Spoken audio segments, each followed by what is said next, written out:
Viel Struktur auf kleinstem Raum, das ist ein echter Hingucker. Schau dir das Video dazu an.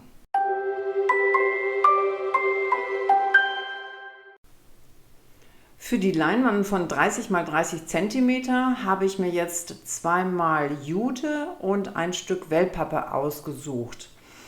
Die Jute ist einmal sehr grob und einmal etwas weicher. Ich lege das gerade hier zurecht, um mal zu schauen, wie es aussieht. Die Wellpappe habe ich mir vorher zurechtgerissen, das passt alles. Das können wir also jetzt direkt aufkleben. Geklebt wird das Ganze mit ganz normalem Binder, den wir sonst auch für Marmormehl verwenden. Das heißt, ihr streicht die Leinwand mit dem Binder ein, legt dann das Stoffstück oder auch gleich die Wellpappe drauf, aber ihr geht auch nochmal ganz stark mit dem Binder über die Jute. Jute ist sehr sperrig, das muss wirklich gut kleben, gut einstreichen und die Ränder könnt ihr überstehen lassen. Die kann man sehr gut, wenn alles getrocknet ist, nachträglich mit einem Messer abschneiden.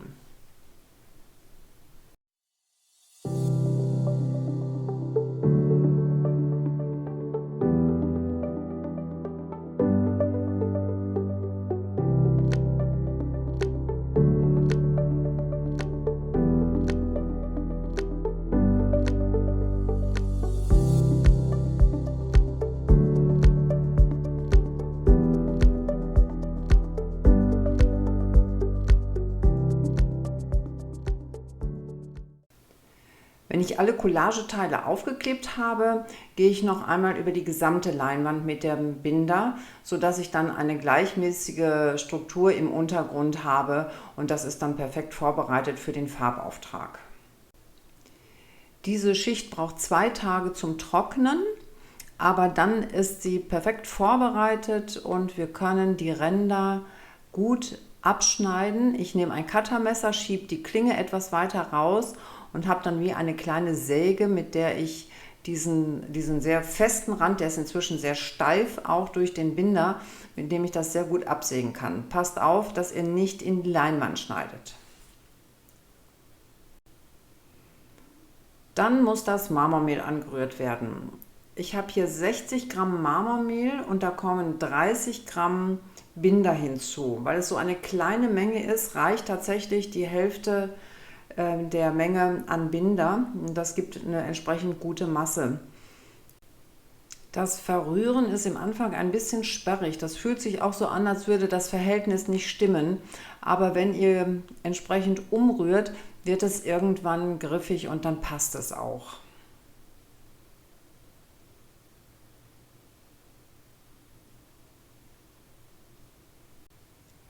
Zum Spachteln nehme ich jetzt ein kleines Mahlmesser und setze die Masse in die Ecken Wellpappe Jute, sodass sich das nochmal so ein bisschen verbindet. Ihr könnt also ruhig über die Wellpappe streichen, ihr könnt auch über die Jute streichen und streicht es auch ein bisschen zur Fläche aus. Ihr seht das jetzt, das wird auf jeden Fall nochmal Effekte machen. Am besten arbeitet ihr in kleinen Schritten, das heißt immer nur ein wenig Marmormehl hinzugeben. Ihr könnt hier nicht korrigieren. Wenn das Marmormehl in der Jute ist oder auf der Wellpappe, kriegt ihr das nicht mehr weg. Ich bleibe auch später nicht nur hier in der Nähe des Stoffs, sondern ich gehe auch nochmal oben rechts in die Ecke, dass dort auch nochmal so ein kleines Highlight gesetzt wird. Aber es wird nicht die ganze Leinwand zugespachtelt.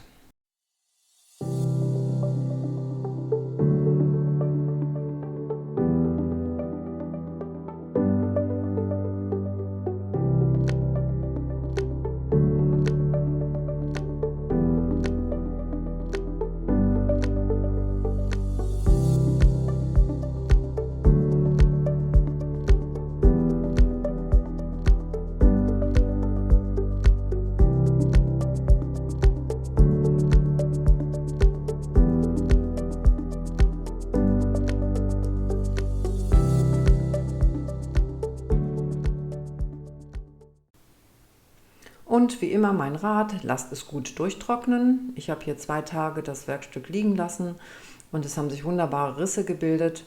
die wir jetzt ein ganz kleines bisschen abschleifen, weil sie doch unter der Hand sich nicht gut anfühlen. Nehmt ein bisschen Schleifpapier, geht einfach mal vorsichtig drüber.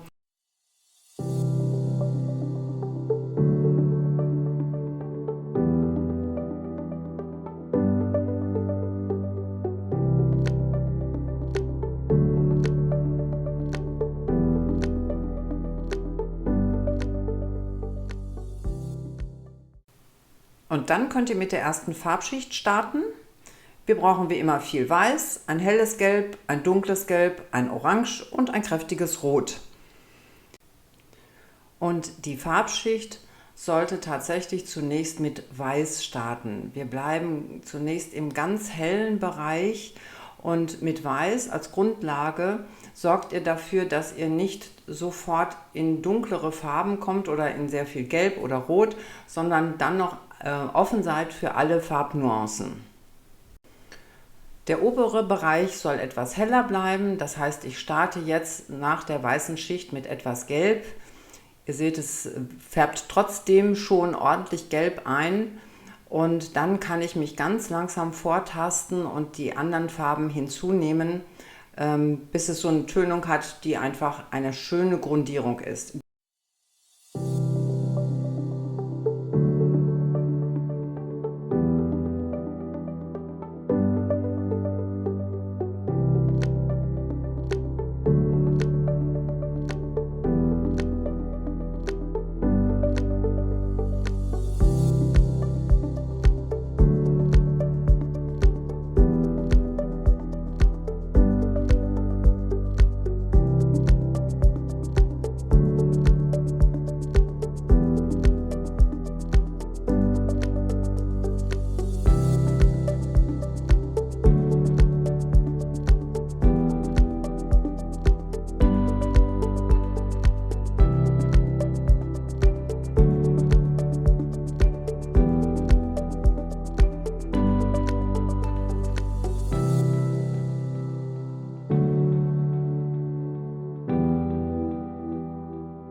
Um schöne Farbverläufe zu erzeugen, nehmt ihr einfach einen dicken Pinsel, der trocken ist, und geht über die Bereiche hinweg.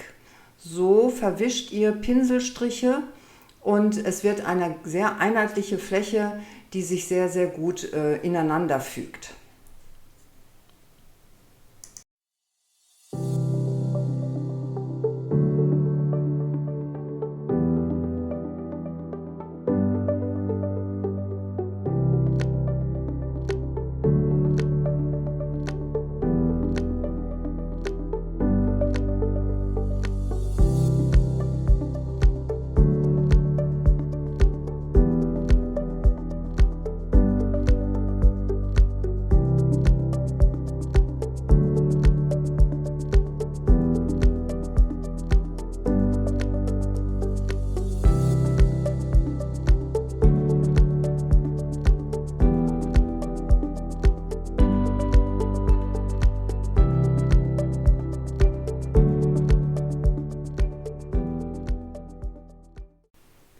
Wenn diese Schicht durchgetrocknet ist, geht es mit einem Kaminrot weiter. Dieses Rot wird stark verdünnt mit Wasser und da besteht die Gefahr, dass im Grunde die Klebstoffe in der Acrylfarbe nicht mehr wirklich ausreichen. Dass es also zu viel Wasser ist, was ich brauche, damit es flüssig wird und in alle Ritzen dringt, aber im Grunde die Klebkraft der Farbe und die Festigkeit verloren geht. Und wenn ihr so vorgeht, dann nehmt ihr einfach ein Flüssigmedium dazu. Das verlängert die Farbe, hat aber entsprechend Klebkräfte, Klebpartikel in diesem Medium, sodass ihr sicher gehen könnt, dass diese Farbe auch wasserfest ist und eure Farbpartikel auch wirklich auf dem Bild halten. Hier gebe ich noch ein bisschen Wasser hinzu, um die Farbe dünnflüssig zu halten. Und dann könnt ihr euer Werk einmal komplett mit dieser flüssigen Farbe überstreichen. Das heißt nicht, dass alles so rot bleibt, aber zunächst einmal schauen wir, dass überall dieses Rot hinkommt, vor allem in die Vertiefungen der Strukturen.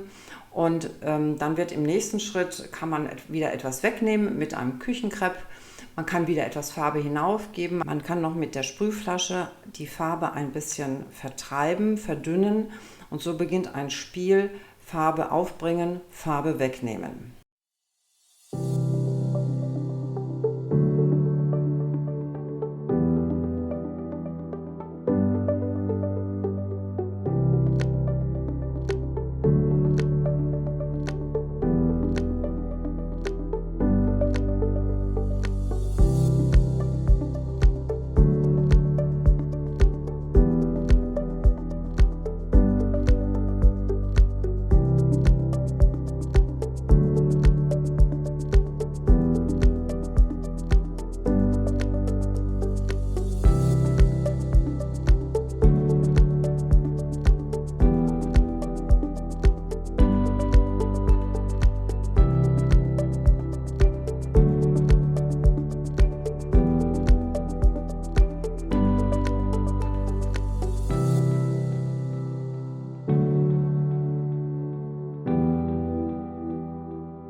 Wenn diese Schicht getrocknet ist, das dauert auch ungefähr wieder einen Tag, dann können wir noch ein paar Highlights setzen, und das besteht in diesem Fall einmal aus einem helleren Farbton, das ist also das Orange, und dann auch nochmal ein dunkler Kontrast, also ich habe hier nochmal Weiß für alle Fälle, dann gibt es ein bisschen Orange und dann als dunklen Kontrast ein ganz dunkles Braun.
Hier habe ich die braune Farbe noch etwas verflüssigt und setze sie dann auch noch mal als lasierende Schicht über das Marmormehl.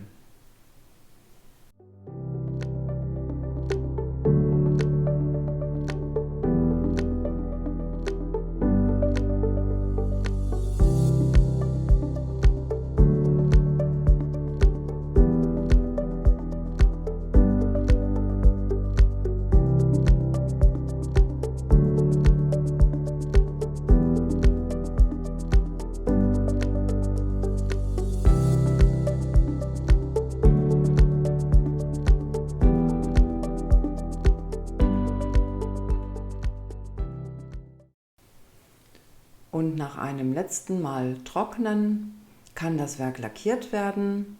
Ich nehme für dieses Bild jetzt gleich einen Seidenglanz-Acryllack. Er versiegelt alle Strukturen sehr gut. Ihr könnt das Werk dann gut mit einem Staubtuch abwischen oder auch mal mit einem feuchten Lappen. Wenn ihr den Lack nehmt, dürft ihr den immer ein bisschen verdünnen, damit er etwas besser in die Vertiefungen kommt. Und ihr streckt natürlich auch den Lack, ohne dass er die Qualität und die Schutzschicht des Lacks beeinflusst.